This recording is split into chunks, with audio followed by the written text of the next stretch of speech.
Eh bien, j'espère que ces premières photos vous ont intéressé. Elles ont été fournies par le major Tom Haviland, que je vais maintenant vous présenter. Tom, merci beaucoup pour votre participation à cette vidéo. John, merci de m'avoir invité à parler de ce sujet très important. Tom, comme son nom l'indique, a été major dans l'armée de l'air américaine pendant toute sa carrière, mais aussi ingénieur, mathématicien, spécialiste de données et analyste. Il est donc particulièrement bien placé pour faire ce travail. Que diable regardons-nous ici, Tom, s'il vous plaît? Il s'agit d'un tissu fibre blanc fourni par les embaumeurs, qui le voient partout dans le monde. Les embaumeurs voient ces tissus et ils les trouvent malheureusement dans un pourcentage élevé de personnes décédées, John. Ils ont été vus principalement au cours des 3 dernières années. J'ai en fait beaucoup de petites fioles de tissu, comme je montre au public en direct. Je le tourne lentement pour que vous puissiez les voir. Maintenant, vous pouvez voir cela très clairement. Qu'est-ce que c'est et où les avez-vous trouvés, Tom? Je les ai obtenus d'un embaumeur, Richard Hirschman, qui est apparu dans le film Mort subitement. Richard a envoyé des flacons à des laboratoires et à des scientifiques du monde entier. Nous essayons d'examiner les tissus et de comprendre de quoi ils sont faits. L'une des théories est qu'ils sont faits de protéines amyloïdes. L'amyloïde, A-M-Y-L-O-I-D-E, est un terme fantaisiste qui désigne une protéine mal formée et mal repliée qui s'accumule dans notre corps. Il y a aussi de la fibrine provenant des processus de coagulation du sang. Exact. Le docteur Ryan Cole les a examinés. Le célèbre pathologiste de l'Idaho dit qu'il s'agit d'une combinaison de la protéine amyloïde et de la fibrine. Le sang contient du fibrinogène sous forme liquide. Il se transforme ensuite en fibrine lorsque la paroi des veines ou les artères est endommagée. Et cette fibrine est blanche. Et puis il a aussi trouvé des plaquettes qui sont incolores. Il s'agit donc d'une combinaison de plaquettes de fibrine dans une matière amyloïde ou semblable à l'amyloïde. Et quelle est sa consistance? Peut-on la séparer? Est-ce caoutchouteux? C'est caoutchouteux, ça s'étire. Ça peut se casser si on exerce une force suffisante. Mais c'est presque comme un élastique, ça ressemble à un calamar pour les embaumeurs. C'est très inhabituel. Lors du processus d'embaumement, elles sont évacuées du système circulatoire et sont collectées par les embaumeurs. Elles ont donc été prélevées directement dans le système circulatoire de la personne récemment décédée. C'est de là que ces prélèvements proviennent? C'est exact. Les embaumeurs ont 2 points d'injection préférés lorsqu'ils procèdent à l'embaumement. Leur point de prédilection est l'artère carotide dans le cou. C'est donc l'endroit principal où l'on trouve ces caillots. Ils font aussi parfois des injections dans l'artère iliaque, dans la région du bassin, qui part des artères des jambes. Cela ne signifie pas nécessairement que les caillots se sont formés, John, mais c'est là que les embaumeurs semblent trouver les tissus. Évidemment, c'est à ces points d'injection qu'ils les évacuent. Cependant, certains embaumeurs m'ont dit récemment qu'ils avaient dû augmenter le nombre de points d'injection parce que lorsqu'ils rencontrent un corps qui contient beaucoup de caillots, ils doivent utiliser d'autres points pour les faire sortir. Et cela a en fait allongé le processus d'embaumement. Les embaumeurs mettaient auparavant 1 heure à 1 heure et demie pour embaumer, alors qu'il faut désormais compter 2 heures à 2 heures et demie pour embaumer. Chez certaines personnes récemment décédées, le système circulatoire est obstrué, de sorte que l'embaumeur ne peut pas évacuer le sang. Oui, les embaumeurs à qui j'ai parlé insistent beaucoup sur le fait qu'ils croient que les tissus se forment avant la mort. Ils pensent que ces caillots peuvent également se former après la mort, mais ils insistent sur le fait qu'ils se forment avant la mort, parce qu'ils les voient sur le corps des personnes décédées depuis seulement 1 heure ou 2 et qui sont encore chaudes, qui n'ont pas été réfrigérées. Et il n'y a aucune chance que ces caillots se soient formés dans l'heure ou les 2 heures qui ont suivi le décès de la personne. Cela signifie, Tom, que ces caillots sont presque certainement la cause du décès. Oui, je pense qu'il est évident que la présence de ces caillots dans l'organisme peut provoquer des accidents vasculaires cérébraux et des crises cardiaques. Un morceau qui se détache et forme une embolie, par exemple, provoque un AVC. L'une des choses intéressantes, John, c'est que les tissus classiques, comme les grands tissus en gelée et les tissus en graisse de poulet que les embaumeurs voient depuis toujours, ils apparaissent presque exclusivement sur le système veineux du corps. Mais ces caillots de fibres blanches apparaissent également au niveau artériel, tant au niveau veineux qu'au niveau artériel. Ce qui est très rare pour les embaumeurs de voir des caillots au niveau artériel. Il ne fait aucun doute que s'il s'agissait d'un indice. Ces choses dans les artères pourraient simplement occlure les artères et bien sûr provoquer une crise cardiaque, un AVC. L'autre chose que je remarque, Tom, c'est que si nous regardons ici, il y a une sorte de structure ramifiée. Il me semble que c'est ce que vous appelez un moulage. Oui, il s'agit essentiellement d'un moule de l'intérieur d'une partie du système vasculaire. C'est ce que les embaumeurs croient aussi, John, qu'il prend en fait, comme vous l'avez dit, la forme du canal principal et de tous les affluents qui en découlent. C'est exact. C'est exactement ce à quoi cela ressemble. Je ne vois rien d'autre qui puisse en être la cause. Nous avons encore d'autres exemples à examiner. Voici donc un autre exemple ici. 10 cm de long. Oui, et ce n'est pas rare, John. Beaucoup d'embaumeurs trouvent des caillots de 10 à 15 cm. Et il y a même eu des cas où ils ont retiré des caillots de 60 cm des jambes des gens. C'est donc une chose étonnante et sérieuse qui est en train de se produire. Donc de 60 à 15 ou 16 cm. Et là encore, il s'agit d'une bifurcation qui me semble évidente. Ne s'agit-il pas d'un moulage artériel? Exact. Et si c'était dans un vaisseau, je ne pense pas que le sang puisse passer. C'est tout à fait incroyable. Précisons qu'il ne s'agit pas d'incidents isolés. Il s'agit de plusieurs cas similaires dans un bocal, similaire au vôtre. Oui, et j'ai parlé avec notre embaumeur, Richard Richman, récemment. Et Richard dit qu'il a plus de 250 photos sur son téléphone, Dr. Campbell, de caillots provenant de plus de 250 personnes différentes. Il a des exemples de caillots de fibres blanches, ainsi que d'un autre problème dont nous parlerons, la microcoagulation. Il s'agit donc de photos de nombreuses personnes qui ont été embaumées. Ce scalpel doit donc mesurer environ 15 cm de long au total. La lame doit faire quelques centimètres de long. Et nous voyons ici le caillot de sang auquel on peut s'attendre. Tout à fait. Et comme je l'ai dit, les embaumeurs voient ça depuis toujours.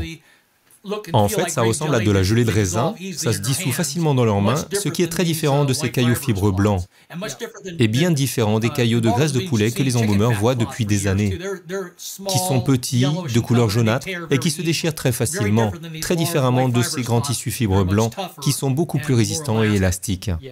Oui, en médecine, le caillot jaune s'appelle un thrombus blanc. Il s'agit de l'agrégation plaquettaire. C'est un processus pathologique bien connu. Il suffit d'en regarder quelques autres pour se rendre compte que ce ne sont pas seulement des choses aléatoires, il y en a plus ici. Là encore, c'est très similaire. Et un autre exemple ici, il y a des quantités de ces choses. Et quel est le volume que l'on obtient de quelqu'un? 500 grammes? C'est choquant. C'est incroyable.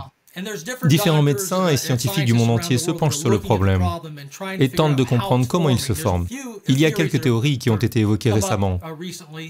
Il y avait un article de Cambridge dans votre pays, Dr. Campbell. Il y a quelques mois, ils ont parlé d'un processus appelé frame shifting, où les ribosomes pourraient mal lire l'ARN modifié qu'ils reçoivent et produire dans environ 10% des cas ce que l'on appelle une protéine aberrante ou non-sens. Dans 90% des cas, ils produisent la bonne protéine de pointe. C'est ce qu'elle est censée faire. Mais dans 10% des cas, elle produit une protéine aberrante qui peut alors être à l'origine de la formation de ces caillots fibreux.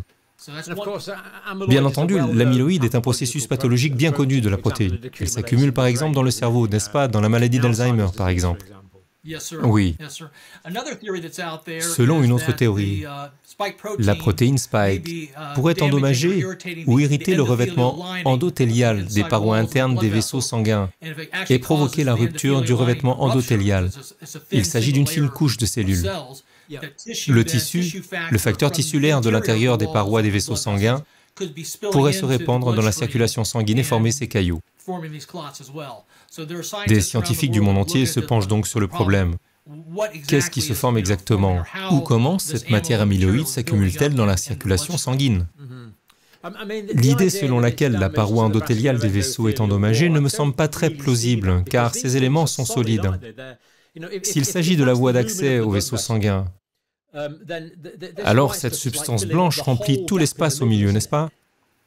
Oui, nous pensons qu'il se développe. À un moment donné, le vaisseau est plus petit et le sang peut encore circuler. Mais à d'autres endroits, il bloque complètement le vaisseau et l'embolie se détache et atteint un point critique. C'est alors que survient l'AVC ou la crise cardiaque.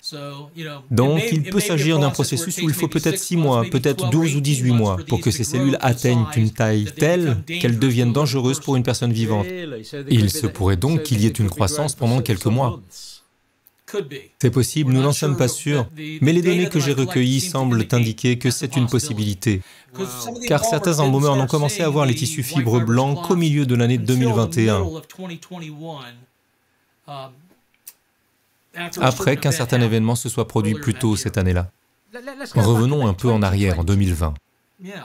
De nombreuses personnes ont contracté la version de Wuhan du virus SARS-CoV-2, puis la version alpha.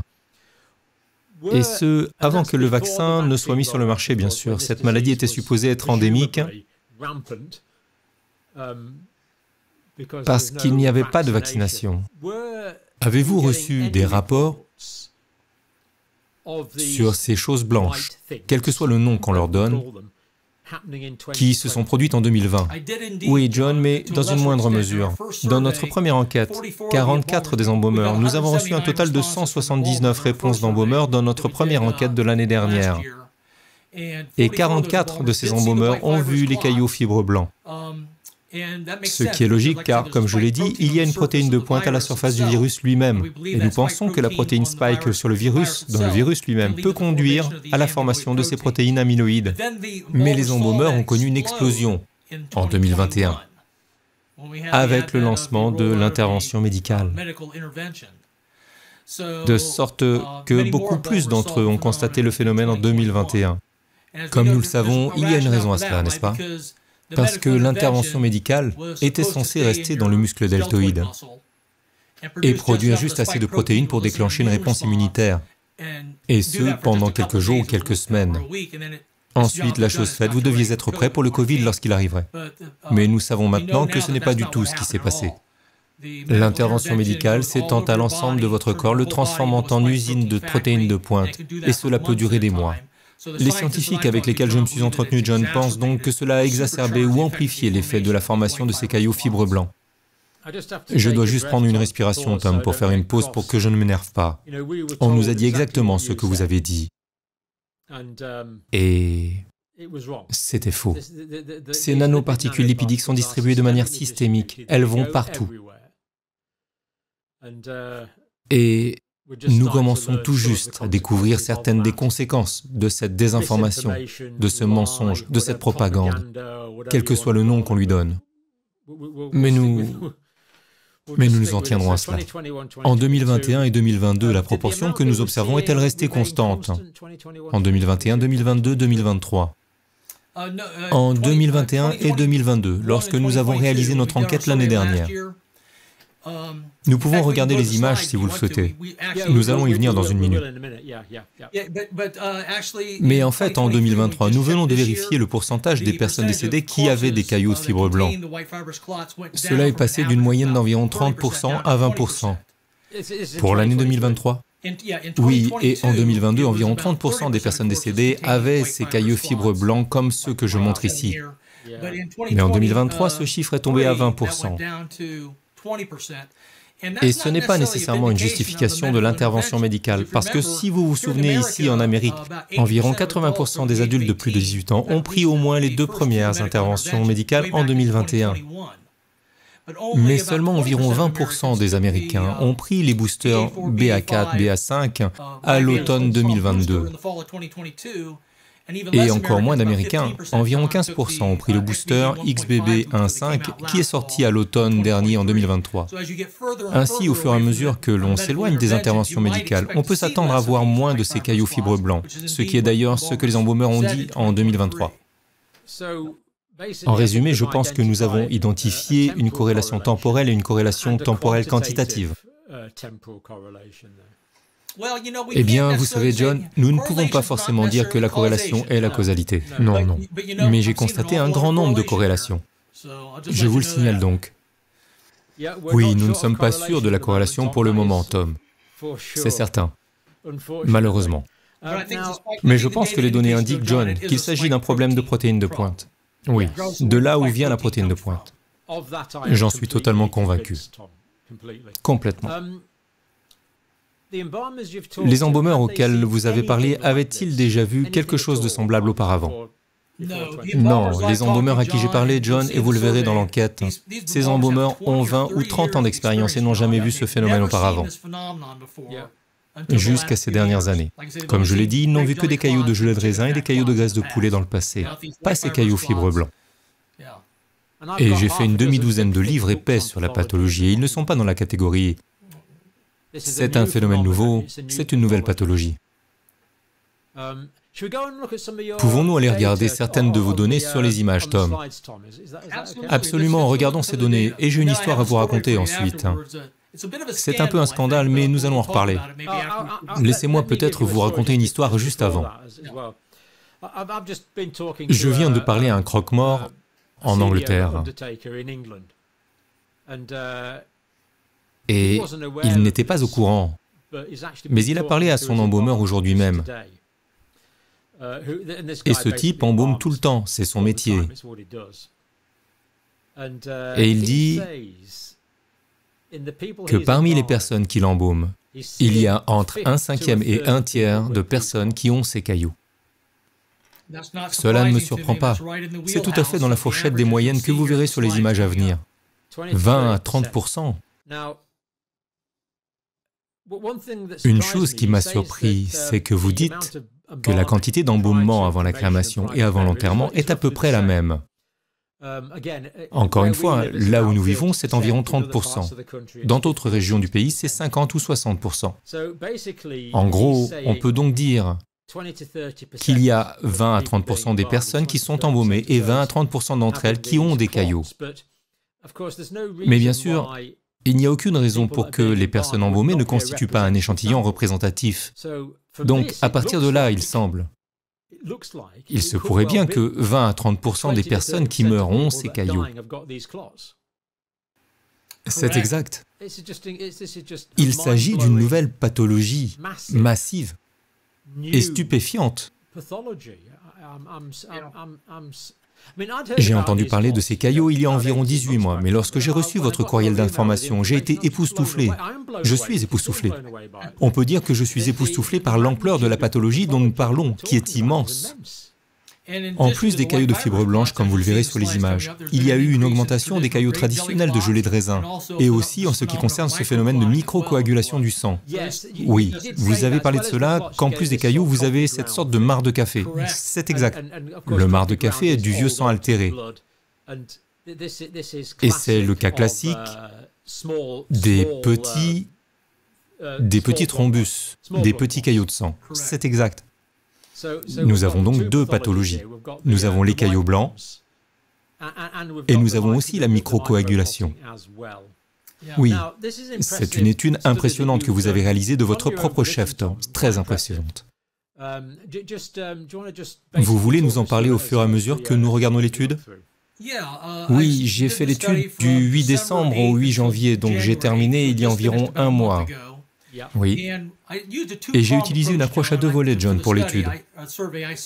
Je l'ai envoyé à 50 associations d'entrepreneurs de pompes funèbres nationales, régionales et d'État, chacune comptant des centaines de membres d'entrepreneurs de pompes funèbres et d'embaumeurs. Mais j'ai également utilisé une approche ascendante. J'ai envoyé l'enquête directement à plus de 1700 salons funéraires. J'ai trouvé les adresses de plus de 1700 salons funéraires dans le monde, et je leur ai envoyé directement. Il s'agissait d'un courriel contenant un lien vers une enquête SurveyMonkey. Et l'enquête est très facile à réaliser. L'enquête de cette année comportait 12 questions, tandis que celle de l'année dernière n'en comportait que 7. Il ne faut que 3 ou 4 minutes pour répondre à l'enquête. Lorsque j'ai élaboré les questions, John, j'ai veillé à ce que l'enquête soit aussi impartiale que possible. Je n'ai jamais mentionné les mots Covid ou vaccin Covid dans les questions ou les instructions de l'enquête. J'ai seulement demandé aux embaumeurs, que voyez-vous? Quand l'avez-vous vu? Et combien voyez-vous? Quel pourcentage des personnes décédées ont ces cailloux? Nous essayons donc d'être aussi impartiaux que possible. La première question que nous posons aux embaumeurs qui n'apparaît pas à l'écran est la suivante. D'où venez-vous? Donc au Royaume-Uni, par exemple, quel comté au Royaume-Uni? Êtes-vous aux États-Unis? De quel État êtes-vous? C'est ce que nous avons fait. Nous avons permis aux embaumeurs de répondre à cette enquête de manière anonyme, John, afin qu'ils se sentent à l'aise pour répondre à l'enquête. Mais nous voulions vérifier la régionalité. Malheureusement, je n'ai pas obtenu suffisamment de réponses pour déterminer si le phénomène était régional ou non, comme dans le cas de la théorie du mauvais lot, par exemple. Nous n'avions pas de données à ce sujet. Nous venons d'établir que la proportion est probablement la même aux États-Unis et au Royaume-Uni. C'est exact. La deuxième question que nous leur avons posée est la suivante. Depuis combien de temps êtes-vous embaumeur? Comme vous l'avez vu, un grand nombre d'embaumeurs ont au moins 20 ans d'expérience. Il s'agit de personnes très expérimentées. Ils savent donc à quoi ressemblait le sang dans les années précédant le Covid. Ils savent à quoi il ressemblait l'année du Covid, mais pas des vaccins. Et enfin, ils savent à quoi ressemble le sang dans les années où il y a eu à la fois le Covid et les vaccins. C'est une bonne chose. Oui, nous avons affaire à des personnes expérimentées. La question suivante que nous avons posée est « Combien de personnes décédées embaumez-vous par an ?» Comme vous pouvez le voir, la moyenne est d'environ 100, si vous faites la moyenne des embaumeurs. Ils voient donc des corps régulièrement. Certains embaumeurs, comme M. Richard Hirschman, qui est embaumeur professionnel en Alabama et qui figure dans le film Mort subitement. Richard voit plus de 300 corps par an parce qu'il travaille dans 12 entreprises de pompes funèbres différentes. Il fait donc beaucoup de cadavres, parfois 2 ou 3 par jour. Mais la moyenne est de 100 cadavres par an. Donc ces gens-là savent ce qu'ils voient. Oui. Encore une fois, ce n'est pas un événement rare, c'est une chose courante qui se produit. Tout à fait. Nous leur avons demandé à nouveau cette année, avez-vous observé les cailloux de fibre blanche à nouveau cette année en 2023? Nous voulions voir la comparaison avec 2022. Comme vous le voyez, John, 197 des 269 embaumeurs qui ont répondu à l'enquête voient encore des cailloux de fibre blanche à la fin de l'année 2023. Ce n'est donc pas un bon signe. Naturellement, la question suivante que nous avons ensuite posée, John, est quel est le pourcentage de personnes décédées sur lesquelles vous observez ces cailloux fibres blancs? Et comme je l'ai dit plus tôt, c'est un peu moins que notre enquête de l'année dernière en 2022. C'est une bonne chose, nous sommes passés de 30% à 20%. Et cela inclut, soit dit en passant, si vous faites la moyenne de toutes les colonnes, y compris la colonne verte, avec les 63 embaumeurs qui ont dit aucun. Si vous les incluez également, vous obtenez une moyenne de 20% des personnes décédées, sur lesquelles les embaumeurs ont vu ces cailloux de fibre blanche. Mais ce qui est incroyable, c'est que cela pourrait être la cause d'un décès sur 5. Regardez à gauche, vous pouvez voir que 48 embaumeurs ont vu ces caillots sur 21 à 40% des personnes décédées. Un autre groupe de 29 embaumeurs a vu ces caillots de fibre blanche sur 41 à 60% des personnes décédées. 11 embaumeurs les ont vus sur 61 à 80% des personnes décédées. Enfin, 6 embaumeurs ont déclaré avoir vu sur 81 à 100% des personnes décédées. Cela me fait dire, John, qu'il ne s'agit pas d'un phénomène rare. Ces choses sont répandues. Et comme nous l'avons dit plus tôt, ils n'ont jamais vu ces caillots avant 2020. Oui, c'est incroyable. C'est choquant. Nous avons également interrogé les embaumeurs sur la microcoagulation et ils ne décrivent pas la microcoagulation comme vous l'avez dit. Ils parlent de ce qui ressemble à du marc de café. Oui, c'est exactement ce à quoi ça ressemble. Comme lorsque le sang s'écoule du cadavre et qu'ils essaient de faire pénétrer le formaldéhyde. Ils voient ce qui ressemble à du marc de café dans le sang. Ils appellent ça aussi du sang sale. Et nous avons demandé aux embaumeurs, avez-vous vu cela en 2023? Regardez les résultats, John. 212 des 259 embaumeurs, 79% voient ce phénomène en 2023. Ce phénomène du marc de café a pu être observé occasionnellement chez des personnes souffrant de troubles de la coagulation sanguine avant 2020. C'est exact. Si vous passez à l'image suivante, très rarement. Oui. C'est très rare. Un embaumeur m'a dit qu'il le voyait surtout chez les patients ayant subi une chimiothérapie lourde. Il voyait le marc de café, le sang très sale. Mais comme vous pouvez le voir, la moyenne de toutes ces barres est de 25% des personnes décédées en 2023, contenant ces microcoagulations, le marc de café ou le sang sale. Il s'agit donc d'un phénomène qui a été multiplié par 5 au moins depuis les années précédant le Covid. Donc encore une fois, regardez à gauche. 58 embaumeurs ont vu la microcoagulation sur 21 à 40% des corps. 32 embaumeurs ont vu la microcoagulation sur 41 à 60% des corps. 16 embaumeurs ont vu la microcoagulation sur 61 à 80% des corps. Il s'agit donc d'un phénomène alarmant, et comme nous l'avons dit précédemment, cela pourrait être tout aussi dangereux que ces gros cailloux fibres blancs, c'est certain. La microcoagulation se produit au niveau des capillaires et peut bloquer l'échange d'oxygène au niveau des poumons, puis le transport de cet oxygène vers tous les principaux organes du corps, y compris le cerveau. Et comme pour vos yeux, vous avez de petits capillaires dans vos yeux. Il s'agit donc d'un phénomène tout aussi dangereux que les caillots fibres blancs que nous observons. Nous avons des vaisseaux sanguins qui circulent. La seule partie du corps dépourvue de vaisseaux sanguins est la partie très souvent claire de l'œil. Partout ailleurs, il y a un apport sanguin vasculaire. Sinon, il devient noir et tombe. L'année dernière, nous avons interrogé les embaumeurs sur les caillots de gelée de raisin. Nous leur avons donc reposé la question cette année. Et comme vous le voyez, 40%.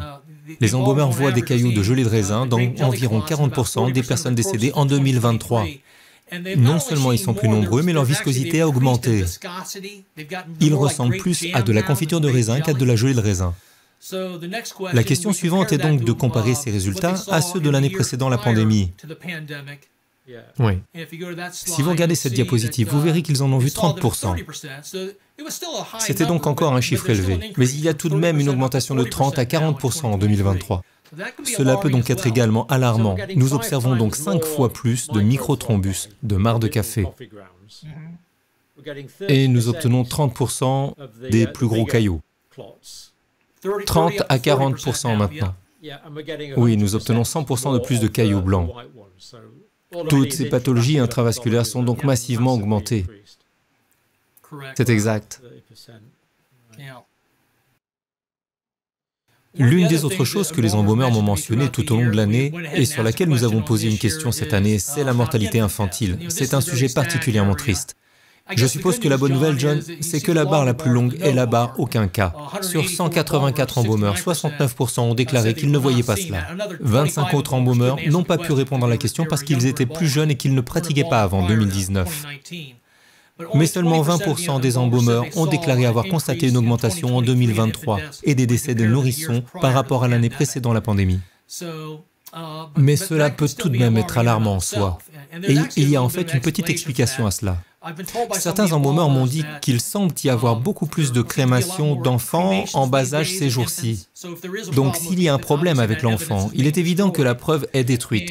Et beaucoup d'embaumeurs m'ont également dit que les hôpitaux semblent aujourd'hui plus enclins à demander aux parents s'ils veulent laisser l'hôpital s'occuper de l'élimination des restes de l'enfant.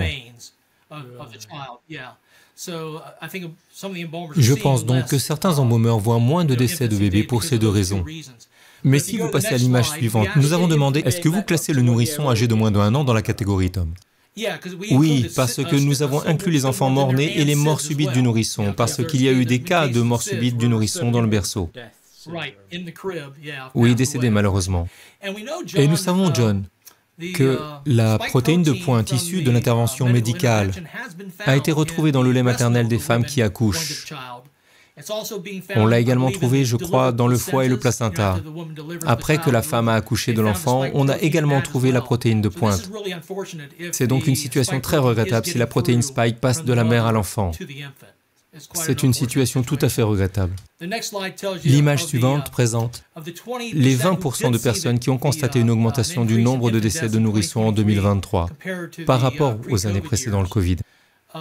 Ils ont constaté une augmentation d'environ 25%. À l'exclusion de cette barre bleue, si vous ne faites pas la moyenne avec celle-ci, si vous commencez à partir de la barre jaune en faisant la moyenne de l'ensemble, vous obtenez une augmentation de 25% des décès infantiles pour juste ceux qui ont constaté une augmentation. Ce n'est donc pas une bonne chose. Pas bon du tout. Oui. Notre dernière question sur l'enquête de cette année, John, portait sur la répartition en fonction de l'âge. Nous n'avons pas eu l'occasion d'interroger les embaumeurs l'année dernière à ce sujet. Et je n'ai pas été trop surpris par les résultats auxquels on pouvait s'attendre. Nous leur avons demandé si, en 2023, ils avaient constaté une augmentation de tous les types de caillots, gelée de raisin, caillots fibres blancs, micro-caillots, dans un groupe d'âge particulier. Et nous leur avons demandé de noter tous les groupes d'âge qui correspondent afin qu'ils puissent cocher plusieurs réponses sur cette question. Et comme vous le voyez, la barre la plus longue se trouve dans la tranche d'âge des 66-80 ans. Ce n'est pas une surprise car à cet âge, les gens commencent à avoir des problèmes de cholestérol et d'accumulation de plaques dans leur organisme. Mais je suis un peu troublé par cette barre des 36 à 50 ans, qui est assez longue. 89 embaumeurs ont vu une augmentation de la coagulation et des caillots. Et c'est la tranche d'âge à laquelle on n'associe pas normalement ces personnes à des crises cardiaques et à des AVC. En général, cela commence à se produire à la fin de la cinquantaine, au début de la soixantaine. Et cette information, ces données s'accordent très bien avec ce qu'Edward Daoud a découvert dans le secteur de l'assurance. Il a examiné les données sur les décès et les invalidités aux États-Unis et au Royaume-Uni. Et il a constaté une augmentation considérable au cours des 3 dernières années, dans ce groupe d'âge particulier, les 36-50 ans. Les données qui me sont fournies correspondent donc très bien aux données d'Edward Daoud sur les décès et les invalidités.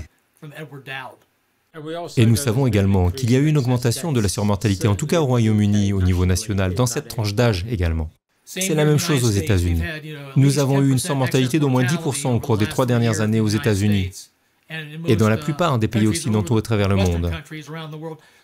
Étonnamment, nous n'avons pas constaté de surmortalité dans les pays africains, qui ont très peu recours à l'intervention médicale.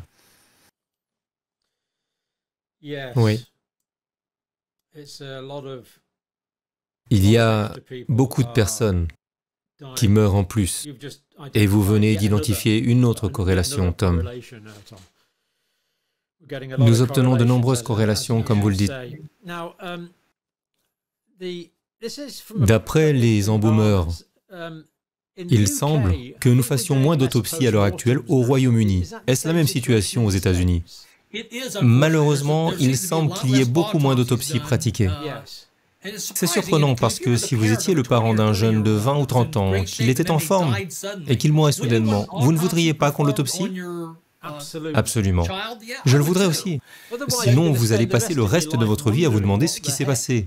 Oui, mais je pense qu'en cas de suspicion d'un acte moins grave, ou peut-être l'overdose de médicaments, ce qu'ils font en toxicologie, les coronaires et les médecins légistes n'examineront pas de près le système vasculaire. Ils examineront peut-être de près le cœur, mais pas le reste du système vasculaire. Les embaumeurs avec lesquels je m'entretiens pensent donc que beaucoup de médecins légistes ne voient pas ces caillots et que ce sont les embaumeurs qui les trouvent, John. Je pense que c'est vrai parce que les embaumeurs examinent tout le système circulatoire parce qu'ils le rincent. Alors que dans le cas d'une autopsie, il se peut qu'ils ne prennent qu'une partie du corps. C'est exact. Par exemple, une artère coronaire. Dans les autopsies auxquelles j'ai assisté, ils n'aiment pas ouvrir les artères pour regarder à l'intérieur. Ce n'est pas courant. Et je pense que la plupart des certificats de décès parlent simplement de thrombose ou d'embolie ou de quelque chose comme ça. Ils ne décrivent pas, je crois, le type de caillot, s'il s'agit d'une gelée de raisin ou d'un caillot fibre blanc ou d'une microcoagulation observée. Ils l'appellent simplement thrombose. Malheureusement, je ne pense pas que nous obtenons de bonnes données stratifiées à partir des certificats de décès provenant des rapports des coronaires sur les types exacts de caillots extraits de personnes. Je m'étonne encore que les pathologistes ne se précipitent pas pour dire « Un instant, il s'agit d'une nouvelle maladie ». Car si l'on découvre une nouvelle maladie, on peut l'appeler « maladie de Campbell ». Vous avez une maladie à votre nom. En pensant avoir découvert quelque chose de nouveau, il serait absolument impatient d'écrire un article à ce sujet. Eh bien, il est difficile de trouver quelque chose si vous ne le cherchez pas, John. Et comme je l'ai dit tout à l'heure, je ne parlerai pas forcément de scandale, mais c'est la première chose qui me vient à l'esprit. Lorsque j'ai réalisé cette enquête pour la première fois, je l'ai envoyée au monde entier, aux 50 associations d'entrepreneurs de pompes funèbres dans les 1700 salons funéraires du monde entier. J'ai commencé l'enquête le 8 décembre en ce qui concerne l'enquête la plus récente. Au bout de 5 jours, John, je n'avais que 14 réponses sur mon collecteur SurveyMonkey. Je me suis dit, c'est terrible, qu'est-ce qui se passe ici? Je devrais avoir beaucoup plus de réponses que cela. J'avais donc une liste de 30 associations d'entrepreneurs de pompes funèbres de l'État américain auxquelles j'ai envoyé l'enquête. J'ai choisi les 30 premiers États américains en termes de population, et j'ai appelé chacun d'entre eux au téléphone, et j'ai parlé soit au président, soit à un secrétaire, soit à quelqu'un d'autre dans leur bureau. Et j'ai dit, pourriez-vous s'il vous plaît faire suivre à vos embaumeurs le courriel que je vous ai envoyé la semaine dernière avec le lien vers notre enquête? Eh bien, Dieu bénisse l'association des directeurs de pompes funèbres de Pennsylvanie. Ils ont fait exactement ce que je leur avais demandé, parce que le lendemain matin, j'ai vu 93 réponses d'embaumeurs sur mes collecteurs SurveyMonkey. Et elles provenaient toutes d'un seul État, la Pennsylvanie. Le lendemain, en me levant, j'ai vu 32 réponses supplémentaires de la part d'embaumeurs. Et elles provenaient toutes de Pennsylvanie. Et en 2 jours, j'ai donc reçu 125 réponses d'embaumeurs d'un seul État américain. Et cela m'a appris 2 choses, John. Tout d'abord, les embaumeurs veulent bien vous dire ce qu'ils voient. S'ils ont l'impression d'avoir l'autorisation de leur patron ou des responsables de l'association des pompes funèbres de leur État. Mais cela m'a aussi appris quelque chose d'autre. N'oubliez pas qu'il y a 29 autres associations d'entrepreneurs de pompes funèbres aux États-Unis à qui j'ai envoyé cet email.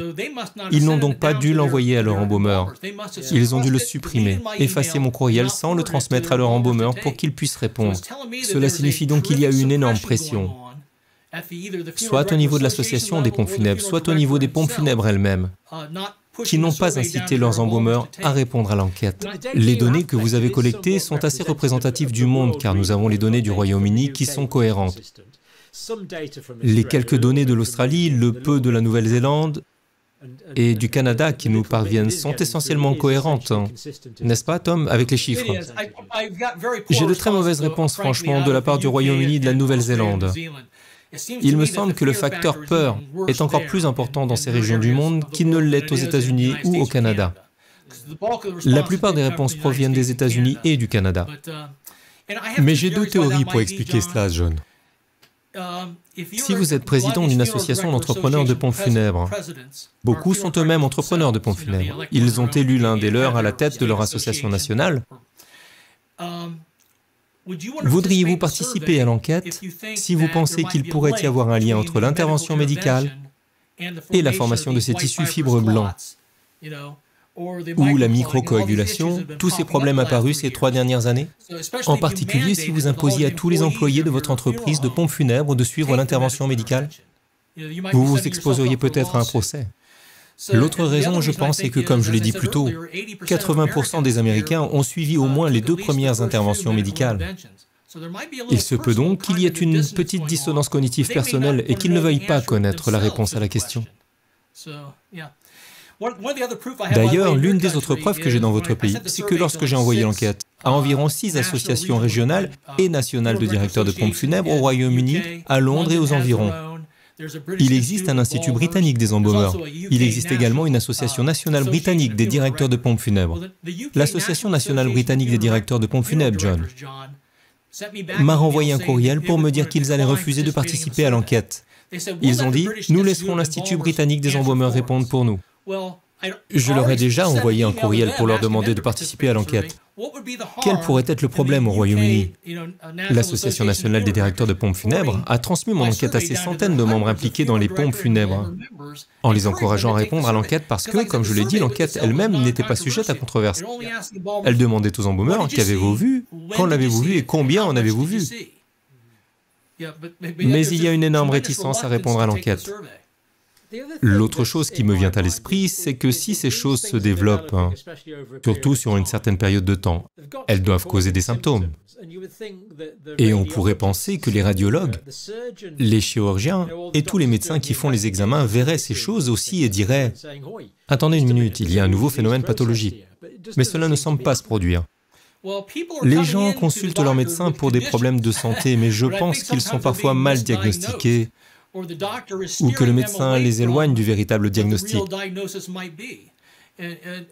Et je pense que l'une des raisons est, comme nous le savons, que le système médical, dans une certaine mesure, John, est malheureusement contrôlé. Ils ont eu des carottes et des bâtons tout au long du chemin. Par exemple, ici aux États-Unis, nous avons la couverture santé Anthem Blue Cross Blue Shield. Et pour chaque médecin qui réussit à convaincre au moins 75% de ses patients d'accepter l'intervention médicale, ils reçoivent $250 par injection. Donc, si vous avez 100 patients, cela représente $25 000 de plus dans votre poche. C'est beaucoup.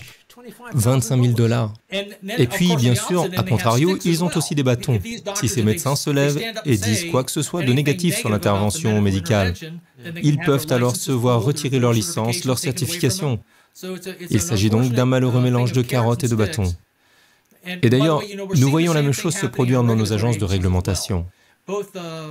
L'année dernière, lorsque j'ai réalisé l'enquête, j'ai envoyé la partie américaine des résultats en janvier dernier à la FDA, qui a tenu une réunion de son comité consultatif sur les vaccins et les produits biologiques apparentés, le 26 janvier de l'année dernière en 2023. J'ai demandé à prendre la parole lors de cette réunion. Ils avaient prévu 1 heure pour les présentations orales. Mais il y avait 20 orateurs autorisés et il y a eu une loterie et je n'ai pas eu la chance de parler. Mais j'ai soumis mes informations sous forme écrite l'année dernière, John. J'ai reçu un numéro de suivi de la FDA. Mais tout au long de l'année dernière, je n'ai jamais eu de nouvelles de la FDA ni du CDC. Je ne me fais pas d'illusions, mais dès que j'ai eu les résultats de cette enquête le 8 janvier, le lendemain, le 9 janvier, j'ai emballé tous mes résultats, y compris la présentation que je viens de vous montrer, et aussi toutes les données de l'enquête manquées. J'ai envoyé tous les fichiers que j'avais utilisés pour collecter les données à la FDA, au CDC et au NIH cette année encore, en espérant qu'ils feront quelque chose parce que, en tant que major de l'armée de l'air à la retraite, je ne devrais pas avoir à faire ça, c'est leur travail. Ils devraient accélérer les choses et voir s'il y a un lien possible entre l'intervention médicale et cette coagulation inhabituelle que nous observons depuis 3 ans. Je trouve donc regrettable qu'il ne l'ait pas fait. Et bien sûr, dans une certaine mesure, malgré les difficultés que vous avez identifiées, vous êtes en mesure de dire combien il y a de caillots blancs. Mais bien sûr, on ne peut pas ajouter l'autre variable, à savoir la quantité de vaccins par rapport à la période écoulée depuis les vaccins. Mais ils peuvent le faire. C'est exact. Ils disposent de ces données. C'est exact. Ils ne les partageront avec personne publiquement. C'est tout simplement incroyable. Il s'agit d'une pathologie totalement nouvelle. Elle n'a été identifiée que par des gens comme vous, en discutant avec des embaumeurs. C'est tout simplement stupéfiant que cela puisse se produire. Il y en a quelques-uns, comme je l'ai dit auparavant, certains d'entre eux sont en fait des entrepreneurs de pompes funèbres. Il y a des entrepreneurs de pompes funèbres qui pratiquent eux-mêmes l'embaumement. L'une d'entre eux, qui figure dans le film Mort subitement, elle a donc la chance de pouvoir communiquer avec les familles des défunts. Elle dit qu'à chaque fois qu'elle trouve des cailloux fibres blancs, elle demande à la famille de la personne décédée, « Est-ce que votre proche a bénéficié d'une intervention médicale ?» Elle affirme que dans 100% des cas, la réponse est oui. Je sais que ce n'est qu'une anecdote, une seule personne, mais c'est une constatation étonnante. Ce rapport anecdotique devrait être une hypothèse de travail, devrait être vérifiée. Parce que la FDA, le CDC et les agences de réglementation de mon pays disposent de ces données. Et non seulement ils ne les analysent pas eux-mêmes, mais ils ne laissent personne les analyser à leur place. Je suis tout à fait d'accord. Le problème, John, c'est que si la technologie de l'ARNM avec le système de distribution de nanoparticules lipidiques est responsable, et je ne prétends pas, je n'en suis pas sûr, nous rappelons que corrélation n'est pas nécessairement causalité, mais si elle est responsable de toute cette coagulation sanguine inhabituelle que nous observons, ainsi que des choses comme les turbocancers, les fausses couches, l'insuffisance cardiaque, les lésions neurologiques, la myocardite, toutes ces choses. Si c'est le cas, nous avons un problème parce que les grandes sociétés pharmaceutiques se préparent à lancer toute une série de vaccins à base d'ARNM l'année prochaine. Parce que si elles veulent faire le vaccin contre la grippe, le vaccin contre le VRS, le vaccin contre le Zona, Moderna a environ 40 de ces vaccins à base d'ARNM en préparation au cours des prochaines années qui seront diffusés dans le monde entier. J'appelle donc à un moratoire. Je pense que nous devons mener davantage d'investigations pour vérifier et nous assurer que ces interventions médicales basées sur cette technologie sont effectivement sûres avant de décider de les injecter, non seulement à des centaines de millions, mais même à des milliards de personnes sur la planète. Je demande un moratoire parce que nous disposons maintenant de suffisamment de données pour soulever des questions importantes.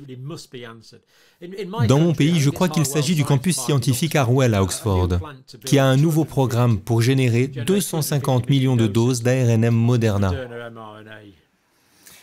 Les gens se posent des questions. Nous avons parlé auparavant d'une surmortalité de 10%, et les gens disent « je ne vois pas cette surmortalité de 10%. » En fait, c'est subtil au niveau individuel. Ici, en Amérique, nous sommes un pays de 300 millions d'habitants et environ 3 millions d'entre nous mouraient chaque année avant la pandémie. Si nous avons eu une surmortalité d'environ 10% au cours des 3 dernières années, donc 10% de 3 millions de personnes qui meurent, c'est 300 000 personnes de plus qui meurent chaque année. C'est 300 000 personnes supplémentaires qui meurent par an. Mais la surmortalité individuelle signifie qu'au lieu de voir 10 personnes mourir cette année, on en voit 11. Ce qui représente une mortalité de 10%, c'est-à-dire 11 au lieu de 10. Allez-vous vraiment remarquer que 11 personnes sont mortes cette année au lieu de 10 l'année dernière? Probablement pas. C'est pourquoi c'est si subtil au niveau individuel. Mais lorsqu'il s'agit de grandes populations, les chiffres deviennent stupéfiants. 300 000 Américains de plus meurent chaque année. Voilà ce qui se passe. L'autre chose que je reçois, ce sont des milliers de messages, littéralement des milliers, indiquant que des personnes meurent à des moments où l'on ne s'attend pas à ce qu'elles meurent. Des jeunes meurent, des personnes d'âge moyen et des personnes âgées qui ne correspondent à aucune pathologie.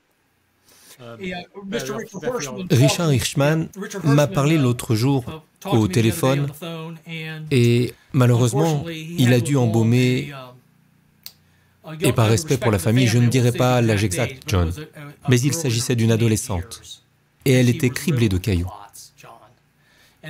Puis il a eu une femme de 31 ans quelques jours plus tard. C'est déchirant.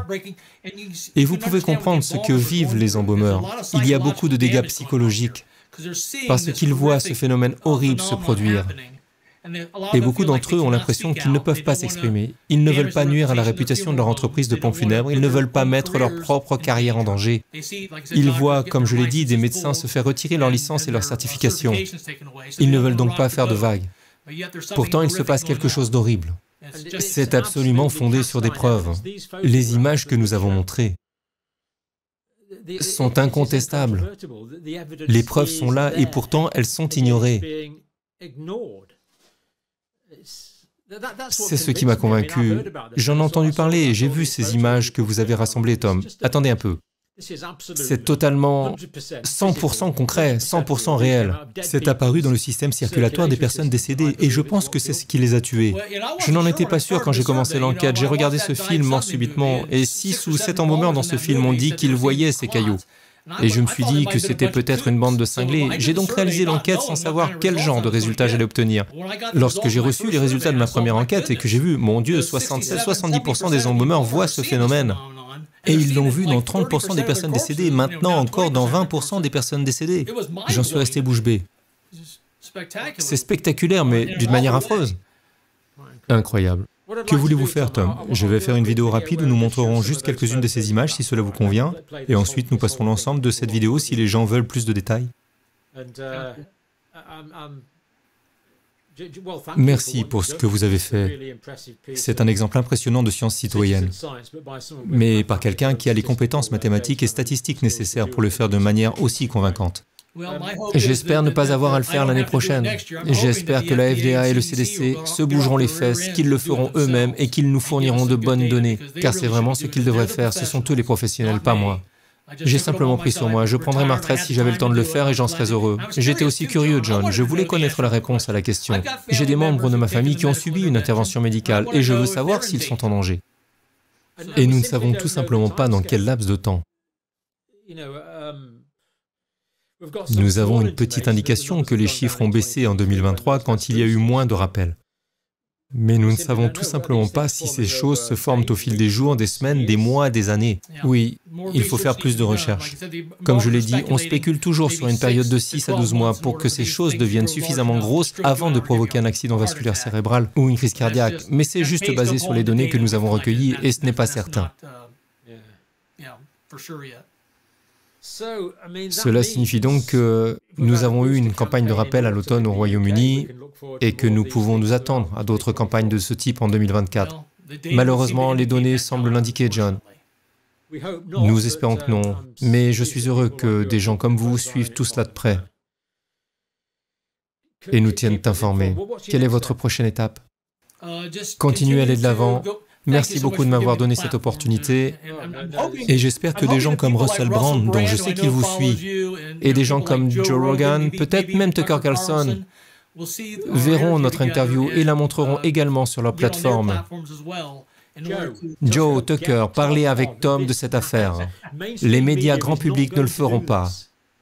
Oui, il faut que ça sorte. C'est la vie des gens.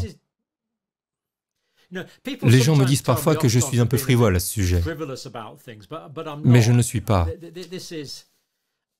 Je ne peux pas me sentir plus fort sur ce sujet.